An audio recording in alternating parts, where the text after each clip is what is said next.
এই এমনই এক জাদুকরি চা যা পান করলে নাকি ভাঙা মন চাঙ্গা হয়ে যায় নিমেষেই। ক্লান্ত শরীরে ফিরে আসে নতুন উদ্যম। হাটের ভিড়ের ভেতর চায়ের গরম সুবাস ছড়িয়ে পড়তে না পড়তেই দোকানদারেরাও সাইকেলের শব্দে বুঝে ফেলেন এসেছে সাথী চা।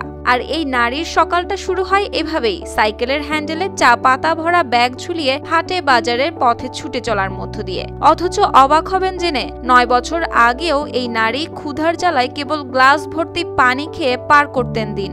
আর এখন গলায় ঝুলানো সাউন্ড বক্স থেকে ভেসে আসে তার ডাক, যেন বাজারের প্রতিটি মোড়ে কিংবা দোকানে পৌঁছে যায় চায়ের মিষ্টি নিমন্ত্রণ। পঞ্চগড়ের তেঁতুলিয়া উপজেলার মাঝিপাড়া গ্রামে জন্ম ফরিদা পারভিন সাথীর।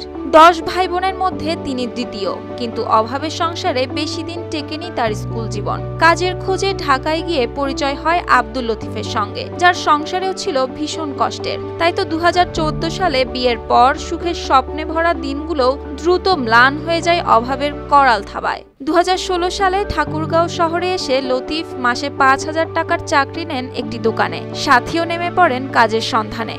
কখনো টেইলার্সের দোকানে ঝাড়ু দেন, কখনো করতেন লন্ড্রির দোকানে কাপড় ধোয়ার কাজ। কিন্তু মাস শেষে মজুরি পাওয়া তো দূরের কথা, উল্টো টাকা দিতে হতো কাজ শেখার খরচের নামে।